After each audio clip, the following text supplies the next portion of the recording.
Hello বন্ধুরা, এখানে একটি পেন্সিল প্যান্ট কাটিং হবে। আপনাদের সঠিক নিয়মে কীভাবে কাটিং করবেন সেটাই দেখাবো।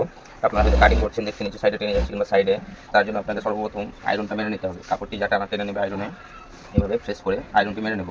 আমি কাপড়টা কীভাবে ভাঁজ করবো, কীভাবে বিছাচ্ছি সেই প্রসেসটা দেখাবো পুরো বডি মাপ থেকে। তাই ভিডিওটি স্কিপ না করে দেখবেন।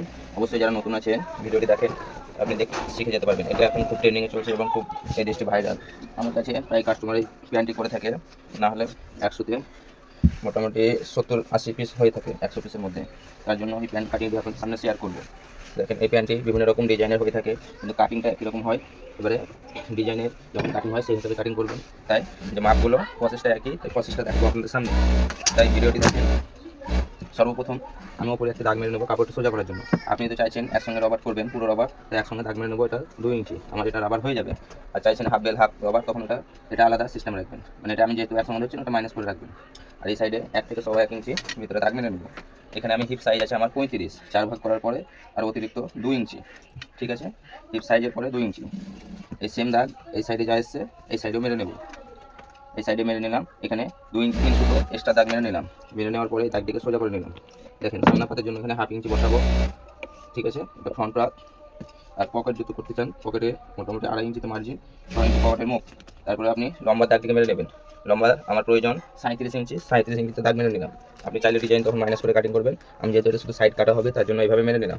আমার মোহরি হবে 11.5, তাই এই দাগটিকে মেরে নিলাম।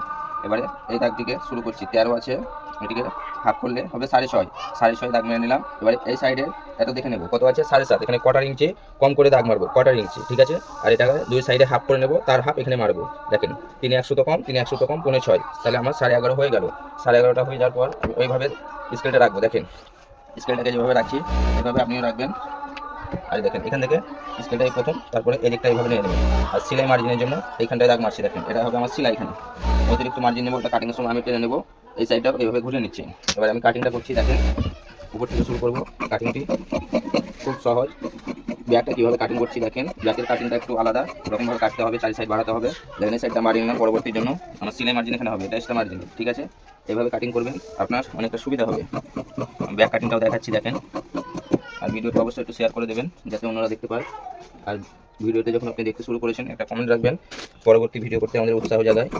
এই দেখুন এটা সাইডেটা কাটবো না, আমি একসঙ্গে সামনে ব্যাক কেটে নেবো, তার জন্য এখানে পিন মেরে নিচ্ছি। আমি এটা ফ্রন্ট পার্ট, এখানে আমি নিশানাগুলো তুলে নিলাম।